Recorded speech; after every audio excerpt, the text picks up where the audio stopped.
एक बहुत ही सुंदर बात आज प्रभु जी कह रहे थे।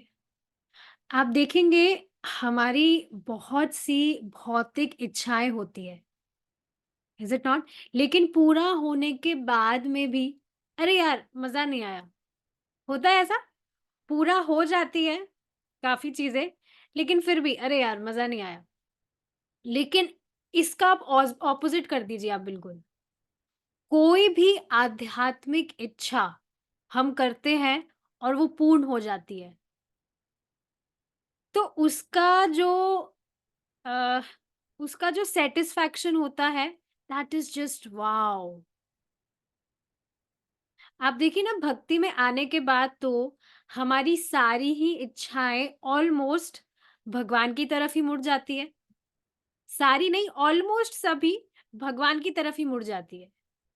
फिर वो पूरी होती है तो उसमें वी फील वेरी हैप्पी। होता है ऐसा? ये चीज़ आज बिल्कुल अलग ही तरह से प्रभु जी ने इस तरह से समझाई है कि आप देखेंगे भौतिक इच्छा भी आती है, ऐसा नहीं पूरी तरह से खत्म हो गई है। पर फिर भी वो पूरी हो जाने के बाद में इतना कोई सैटिस्फैक्शन हम अनुभव नहीं करते हैं, जितना कोई आध्यात्मिक इच्छा हमारी पूर्ण हो जाती है, उसमें जो सैटिस्फैक्शन मिलता है। इसका कारण ऑफ कोर्स ये है कि हमारी जो आध्यात्मिक इच्छा है, उससे भगवान भी संतुष्ट होते हैं। क्योंकि आध्यात्मिक इच्छा का मतलब हुआ क्या? कि वो हमारी भक्ति के लिए अच्छी है। तो उससे भगवान भी संतुष्ट होते हैं, तो of course we also get satisfied. So even if we can't execute whatever we are desiring in Krishna consciousness, simply desiring is so nice. आप देखिए भक्ति में कुछ इच्छा करने मात्र से मन कितना प्रफुल्लित होता है। सारी इच्छाएं पूरी नहीं होती, फिर भी वो इच्छा भी अपने आप में कितनी सुखमय है। होता है ऐसा? कितनी कुछ भी इच्छा जैसे अरे इतना शास्त्र है, मैं भागवतम पढ़ रहा हूँ या मैं कहीं प्रचार कर रहा हूँ, सिर्फ इच्छा करने से कितना अच्छा लगता है। तो चाहे से हम सारी चीज़ें एग्ज़ीक्यूट भी ना कर पाएँ, डिज़ायर भी करते रहना चाहिए, क्योंकि भगवान हमारी सारी चीज़ें नोटिस करते हैं। तो वो डिज़ायर्स भी आगे जाके फ्यूचर में कभी ना कभी तो पूरी करवा ही देंगे। तो ये चीज़ है। ठीक है, हमारी लास्ट क्लास में we were discussing this shloka. देखेंगे क्या-क्या हमने इसमें डिस्कस किया था कि कोई व्यक्ति ध्यान योग करना चाह रहा है, तो उसमें उसको आसन कैसे लगाना चाहिए, ये सारी चीज़ें थी और हमने सबसे इम्पोर्टेंट चीज़ इसमें क्या डिस्कस की थी? आत्मविशुद्धि। योग आत्मविशुद्धि कि अगर व्यक्ति योग का अभ्यास कर रहा है, भजन कर रहा है, उसके पीछे का इंटेंशन क्या है वो क्लियर होना बहुत ज़रूरी है। ये बहुत ज़्यादा ज़रूरी है। तो बाद में हमने देखा था कि हमारा जो भी आत्मा है, उसके अलग-अलग अर्थ ले सकते हैं हम। क्या-क्या? शरीर यानी देह, मन हाँ, मन, आत्मा, बुद्धि ये सारी जो चीज़ें हैं, ये सभी को शुद्ध करने के लिए करना है। ये इंटेंशन होना चाहिए। योगी को यह नहीं सोचना चाहिए, अब मैं कुछ आश्चर्यजनक शक्तियों को प्राप्त करने का प्रयास करूँगा। अब देखिए इस पर थोड़ा विचार करते हैं। नियम तो नहीं बताया जाता है, पर फिर भी सुबह उठकर स्नान तो करना चाहिए। आप देखेंगे काफ़ी व्यक्ति होते हैं, ऑफ़ कोर्स भक्त की बात नहीं हो रही है, सुबह उठकर नहाएँगे भी नहीं और उनको अपना ब्रेकफ़ास्ट चाहिए होता है। वास्तव में ये बिल्कुल पाशविक चेतना नहीं है, आप खुद इस पर विचार करिए। पशु भी तो ऐसे ही है, एक जो कुत्ता है वो उठते ही अपनी रोटी ढूँढता है, कहाँ है मेरा भोजन कहाँ है? तो ये बिल्कुल पाशविक चेतना से तो कुछ विपरीत चीज़ नहीं है। सुबह उठते ही व्यक्ति अपना ना कुछ भजन क्रिया करे, ना अपना माला ढूँढ रहा है, कुछ नहीं, बस खाना। ऑल्दो प्रसाद की बात भी नहीं हो रही है, प्रसाद में कोई नियम नहीं होता है। बट स्टिल जो भक्त है वो तो कभी ऐसा नहीं करते हैं कि सुबह उठते ही महाप्रसादम, महाप्रसादम। सबसे पहले उठते ही क्या याद आता है? हमारा बीट बैग कहाँ है? हालाँकि इसमें कुछ स्नान करने का नियम नहीं होता है, नियम तो नहीं बताया जाता है, पर फिर भी सुबह उठकर आप देखेंगे स्नान करके जब हम चैंटिंग करते हैं, तो आलस तो पूरा भाग ही जाता है और कितनी अच्छे से चैंटिंग होती है। अपना एक पवित्र स्थान बनाकर, वहाँ बैठकर गंभीरता से जप करना चाहिए। आप अपने जीवन जीवन में एक चीज़ देखिएगा कि एक ही स्थान पर अ, हमेशा फिक्स होकर जप करने का बहुत बड़ा प्रभाव होता है। कोई इस पर प्रकाश डालना चाहेगा? आप चैट में लिख सकते हैं कि एक ही स्थान पर डेली ऑन सेम स्पॉट जाप करने से क्या फ़ायदा होता है? चैट में लिख सकते हैं आप, चैट्स तो ऑन है। क्यों ज़रूरी है कि व्यक्ति जो भक्त है वो डेली एक ही स्थान पर चैंटिंग करे बैठकर?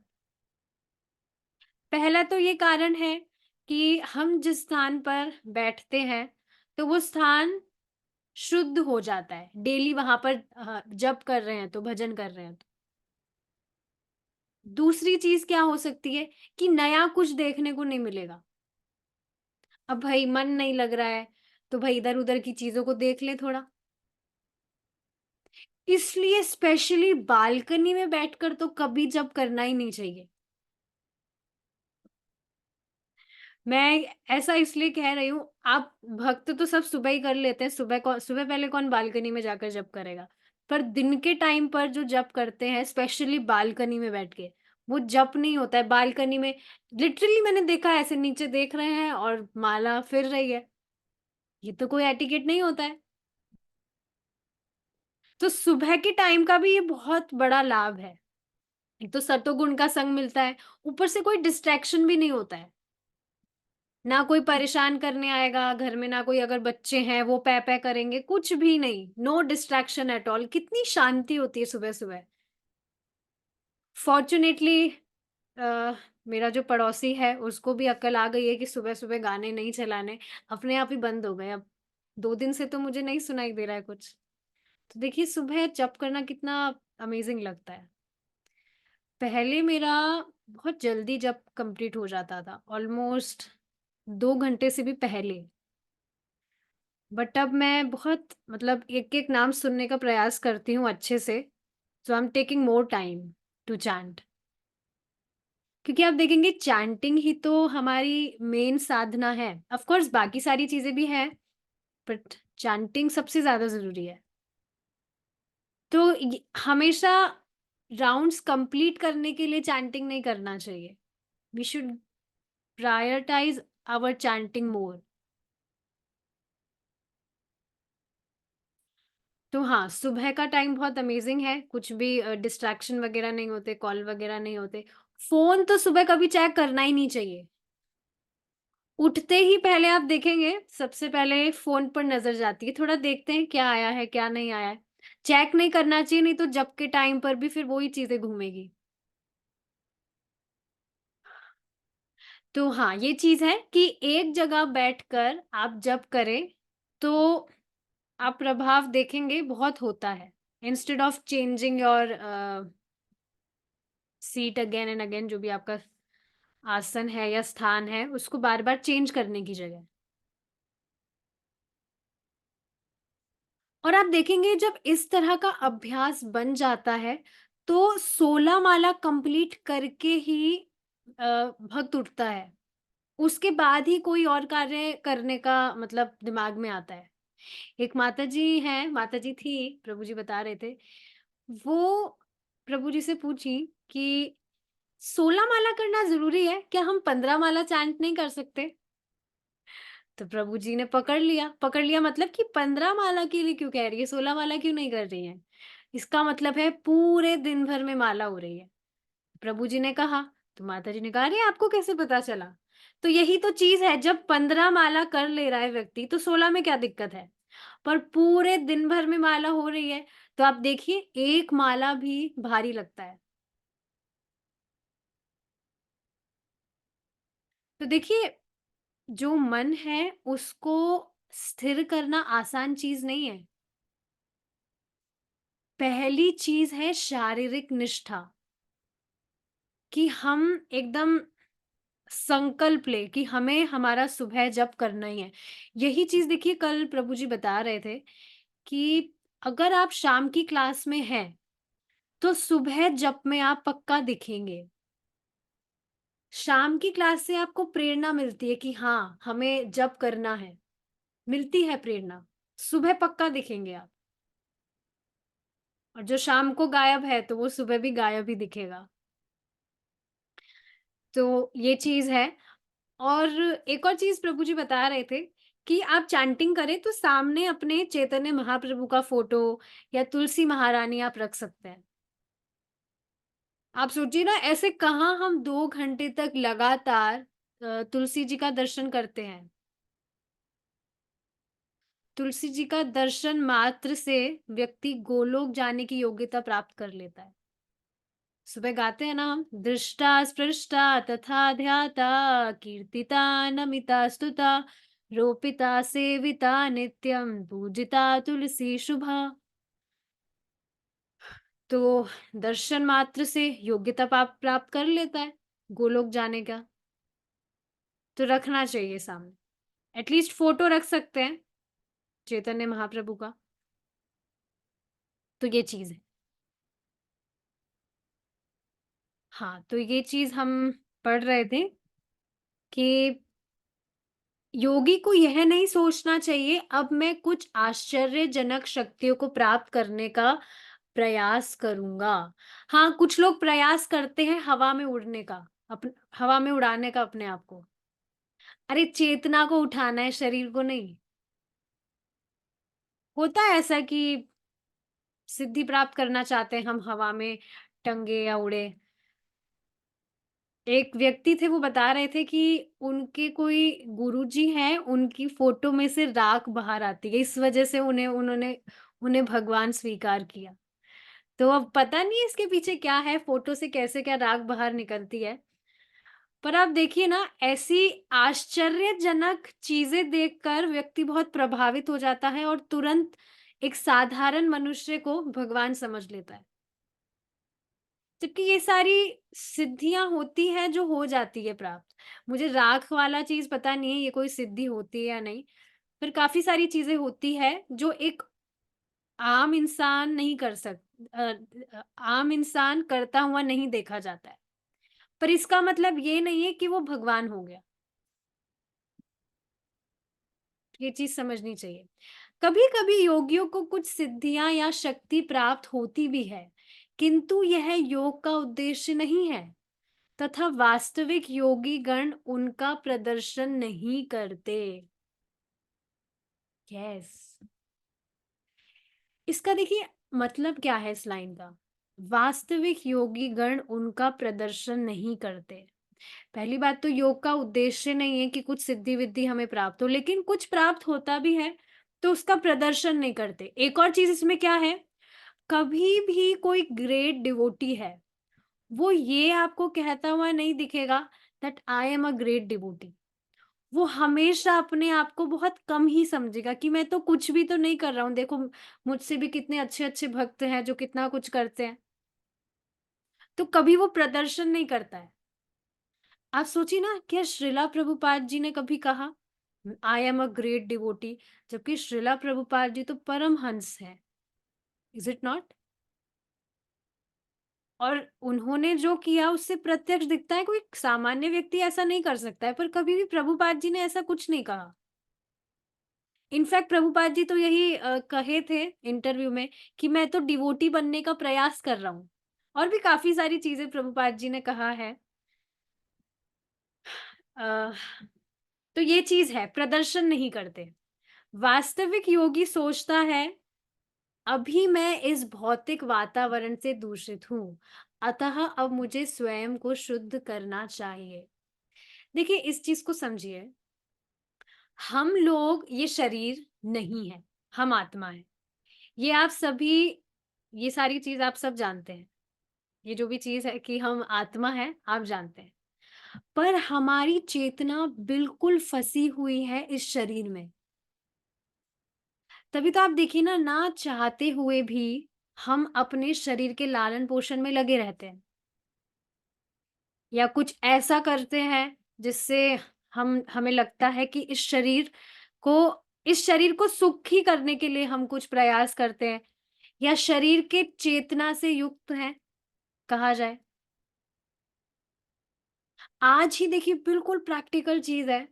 ये भी बहुत अमेज़िंग चीज़ है, हम कुछ ना कुछ डिस्कस करते हैं, तो अपने आप ही जो हम क्लासेस सुनते हैं, जैसे प्रभु जी की क्लासेस सुनते हैं, तो वहाँ से अपने आप लिंक मिल जाता है। आज ही ये चीज़ प्रभु जी बता रहे थे कि एक कोई व्यक्ति हैं, उन्होंने कोई मैंशन खरीदा है, मतलब बड़ा-सा कुछ घर खरीदा है, वो भी फ़ॉरेन में। वहाँ पर ही कुछ कार वग़ैरह भी सब कुछ, मतलब जो भी सुविधाएँ, सुख-सुविधाएँ होनी चाहिए, कम्फ़र्ट, वो सब उन्होंने लिया है। तो प्रभु जी उनसे सारी चीज़ें मतलब ऐसे ही पूछ रहे थे, नॉर्मली बात कर रहे थे कि आप जो भी कर रहे हैं, आप कितना टाइम, मतलब जैसे कार है, तो कितना क्या आप उसे यूज़ करते हैं? तो बता रहे थे 3 महीने में 1 बार। तो सारी ठीक है बात हुई, तो बाद में खुद ही कहने लगे वो व्यक्ति, उन्होंने खुद ने एक्सेप्ट की ये चीज़ कि मैं एक्सपेरिमेंट करना चाहता था। कि एक बार इन सभी सुख-सुविधाओं को प्राप्त करने के बाद में कैसा अनुभव होता है। मैं खुद एक्सपेरिमेंट करना चाहता था इस चीज़ को, इस वज़ह से मैं इन सब में लगा। तो इसी चीज़ को आज सुबह जप में भी प्रभु जी बता रहे थे कि आप देखिए ना, हम अनादि काल से ये एक्सपेरिमेंट करने में ही तो फँसे हुए हैं। इस बार एक्सपेरिमेंट करके देखते हैं, क्या जाता है? थोड़ा देखते हैं ना, एक्सपेरिमेंट करना चाहिए कि क्या पता सच में कुछ लाभ मिल जाए हमें। तो सोचिए, जब एक्सपेरिमेंट हम कर ही रहे हैं, तो क्यों ना इस चीज़ से एक्सपेरिमेंट किया जाए कि एक बार मैं इस जीवन पूरी तरह से भक्ति में जीवन जीकर देखता हूँ, भगवान के धाम लौट जाऊँ तो। एक बार एक्सपेरिमेंट करने में जाता क्या है? श्रील प्रभुपाद जी खुद कहते हैं, "you just give this one life to Krishna." अपना सिर्फ ये एक जीवन पूरी तरह से आप भगवान को दे दीजिए। और भगवान को देने का मतलब ये नहीं है कि आप सन्यासी हो जाइए या जंगल में जाइए। घर में रहकर जो साधारण हमारे काम होते हैं वो तो हम करते ही है ना, कुछ भी नई चीज तो है ही नहीं। बस सारी चीजों को कृष्ण भावना भावित कर दिया है, तो दिक्कत क्या है? तो ये हमारी दूषित चेतना है, that we always want to experiment. तो इससे हम कैसे मुक्त हो, इसके लिए भजन करना चाहिए। This is very very important कि मैं बीमार हूं इसलिए मुझे दवाई खाना है, बीमारी को और बढ़ाने के लिए नहीं। कि अरे, बुखार हुआ है, थोड़ा जॉइंडिस हुआ है, थोड़ा एक्सपेरिमेंट करके देखते हैं कि थोड़े दिन और जॉइंडिस की बीमारी रहे तो कैसा लगता है। क्या अपने आप ही जो मुझे मीठा भी कड़वा लग रहा है, क्या वो अपने आप ही शहद जैसा लगने लगेगा? थोड़ा एक्सपेरिमेंट करके देखते हैं। देखिए, ये मनोवृत्ति का बहुत ज़्यादा प्रभाव होता है भजन में। चैतन्य चरितामृत में है ना ये मध्य लीला में, "यह होए त सर्व सिद्धि होए ब तुम्हार।" सभी सिद्धियाँ प्राप्त हो जाएगी। लेकिन सर्वश्रेष्ठ सिद्धि क्या है? भगवान का प्रेम प्राप्त हो। ये याद रखकर व्यक्ति को भजन करना चाहिए। कभी भी ये नहीं सोचना चाहिए हमें कि that we have got this human life मतलब for once, so let's just enjoy it completely. काफ़ी बार सुनने को मिलता है ये। इनफैक्ट मुझे याद है मैंने भी ये चीज़ कही थी। I used to travel a lot, तो मेरे दिमाग में ये था कि ये ह्यूमन लाइफ मिला है तो क्यों ना इसे अच्छे से एन्जॉय किया जाए, एक्सप्लोर करना चाहिए, एक्सपेरिमेंट करना चाहिए। पर समझने वाली बात क्या है, वो तो हम अनादि काल से करके आए तभी तो यहाँ पर हैं। एक्सपेरिमेंट तो हम करते ही आए हैं। और इसी वजह से माया देवी भी अच्छे-अच्छे एक्सपेरिमेंट करवा रही हैं। ठीक है, तुम एक्सपेरिमेंट करो, आज तुम इस देह में एक्सपेरिमेंट करो। आज तुम चूहे के देह में एक्सपेरिमेंट करो, आज तुम चींटी के देह में एक्सपेरिमेंट करो। अलग-अलग देह में एक्सपेरिमेंट ही तो कर आए हैं हम, अलग-अलग डायमेंशन से। तो हमेशा ये चीज़ याद रखकर भजन करना चाहिए कि सर्वश्रेष्ठ सिद्धि है भगवान का प्रेम प्राप्त होना।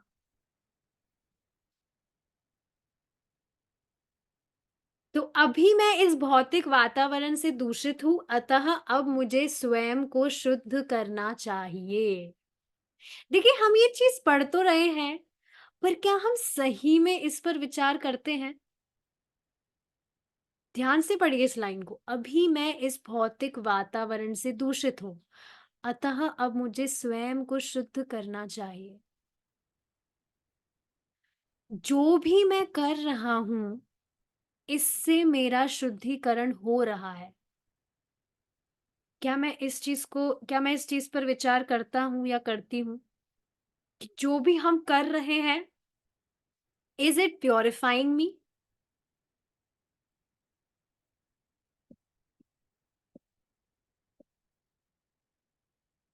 इसलिए श्रीला प्रभुपाद जी कह रहे हैं, क्या कह रहे हैं? हम तुरंत देख सकते हैं कि मन तथा शरीर को वश में करना इतना सरल नहीं है। क्यों सरल नहीं है? हम आध्यात्मिक सुख से अभी अनभिज्ञ हैं। जबकि आप देखेंगे थोड़ा बहुत सुख मिला है हमें। थोड़ा बहुत सुख मिलने के बाद भी मन पूरी तरह अपने आप को कन्विंस कर लेता है कि जगत में सुख है। Is it not? जबकि हमें थोड़ा बहुत सुख मिला है। आप में से ऐसा कोई भक्त नहीं होगा जिसे भक्ति में सुख नहीं मिला हो। अगर है तो would you like to raise your hand? नहीं है तो यहाँ क्लास में क्या कर रहे हैं फिर? माताजी आपकी क्लास सुनते-सुनते बढ़िया मूँगफली खा लेते हैं, आराम से धूप सेक लेते हैं बैठे-बैठे। थोड़ा टाइम पास हो जाता है हमारा। नहीं, ऐसा होता तो कोई भौतिकतावादी चीज़ें देखते ना, या फ़िल्मी सॉन्ग भी तो सुन सकते थे। आप ऐसा नहीं कह सकते कि हमें बिल्कुल भी सुख नहीं मिला है। हल्का-फुल्का मिला है, और वो सुख भी इस भौतिक जगत के तथाकथित सुखों से बहुत उत्कृष्ट मिला है। तभी तो कर रहे हैं, तभी तो हम चाहते हैं कि हमारा जो प्रेम है वो और बढ़े। इस चीज़ को देखिए आप खुद अनुभव कर सकते हैं। सिर्फ़ ये बोलने वाली चीज़ नहीं है। भगवत गीता का एक श्लोक है, इंद्रियाणि इंद्रियाणि प्रमाथीनि हरन्ति प्रसभं मनः। प्रसभम का मतलब क्या है? ज़बरदस्ती। जैसे आप देखेंगे कोई चोर है या कोई डकैत है, वो छीन कर ले जाता है। "अरे! लेकर आओ, लेकर आओ।" "नहीं, नहीं, मैं नहीं दूँगा, मैं नहीं दूँगा।" "अरे! ऐसे कैसे नहीं दोगे?" इस तरह से इंद्रियाँ छीन लेती है। इस पर भी देखिए अगर विचार किया जाए तो ये भी बहुत इंटरेस्टिंग चीज़ है कि जब तक हम खुद अपनी इंद्रियों को सीमित करने का प्रयास नहीं करते, तो हम आसानी से सामने वाले का मज़ाक बना सकते हैं, जो इंद्रिय संयमित करने का प्रयास कर रहा है। लेकिन जब हम स्वयं करना शुरू करते हैं, तब समझ आता है कि कितना कठिन है। मुझे नहीं पता पहले आपके जीवन में ऐसा कुछ हुआ है, आपने किसी को देखा हो कि बहुत कठिन तपस्या कर रहा है। तपस्या मतलब कुछ भी हो सकता है वो। और उसका बहुत मज़ाक बनाया हो। अरे! पागल है, बिना मतलब टाइम खराब कर रहा है। कभी भी किसी का मज़ाक नहीं बनाना चाहिए। भगवान कभी ऐसा टेस्ट देंगे ना, बहुत खतरनाक चीज़ है सच में। मज़ाक तो कभी किसी का बनाना ही नहीं चाहिए। डिवोटी हो गए हैं, तो हीरो नहीं समझना चाहिए। पहली बात डिवोटी हुए भी नहीं हैं। डिवोटी बनने का प्रयास मात्र ही तो हो रहा है अभी। डिवोटी हुए कहाँ हैं? अरे! ये कितना खा रहा है। कुछ भी मज़ाक बना सकते हैं। So it is so difficult, बहुत मुश्किल है। हमारी जो इंद्रिय हैं उनको सहमित करना बहुत ज़्यादा मुश्किल है। हम सुनते तो हैं कि उन्होंने 60,000 साल तपस्या की, फिर वो गिर गए, भटक गए। पर सोचिए ना 60,000 साल तपस्या करना, कोई छोटी चीज़ तो नहीं होती है। तो इस चीज़ पर विचार करना चाहिए। हम तुरंत देख सकते हैं कि मन तथा शरीर को वश में करना इतना सरल नहीं है। अब जैसे प्रसादम की ही बात आती है, तो ठीक है प्रसादम तो इंद्रिय तृप्ति तो नहीं है, हम खा सकते हैं। हाँ, इंद्रिय तृप्ति नहीं है, तो आराम से खा सकते हैं, 15-20 जलेबियाँ, क्या दिक्कत है? अब प्रसाद तो है, पर ये भी तो बताया गया है ना कि उसे कैसे ग्रहण करना चाहिए। सेंस ग्रैटिफिकेशन तो नहीं है। पर ये चीज़ है, आप देखिए मन तथा शरीर को वश करना इतना सरल नहीं है, तथा हम उनको उतनी सरलता से वश में नहीं कर सकते, जितनी सरलता से हम दुकान पर जाकर खरीदारी कर सकते हैं। अब इसका क्या अर्थ है? इसको चलिए हम सस्पेंस पर छोड़ते हैं। इसका जो डिस्कशन है, हम कल कंटिन्यू करेंगे। We will stop here now. I'll see if there are any questions. ध्यान कम भटकता है। यस, क्योंकि इधर-उधर दिमाग नहीं जाता है ज़्यादा। देखिए, अगर ये देखिए मैंने भी ट्राई किया था। मैंने मेरे रूम में 2-3 बार तुलसी महारानी रखी थी, लेकिन वो मुरझा गई। मुझे पता नहीं था उसके पीछे का क्या कारण है। बाहर वो जब थी तो आराम से खिली-खिली थी, पर अंदर मैंने रखा तो फिर वो 2-3 बार मेरे साथ में हुआ है, तो फिर मैं अंदर नहीं रखती हूँ। तो आप अपने सामने या तो हरे कृष्णा महामंत्र रख सकते हैं या भगवान का फ़ोटो रख सकते हैं। तुलसी महारानी को नहीं रख सकते हैं तो, ठीक है? Alright, we will stop here now. Srila Prabhupada की जय, निताई गौर प्रेमानंदे, हरि बोल।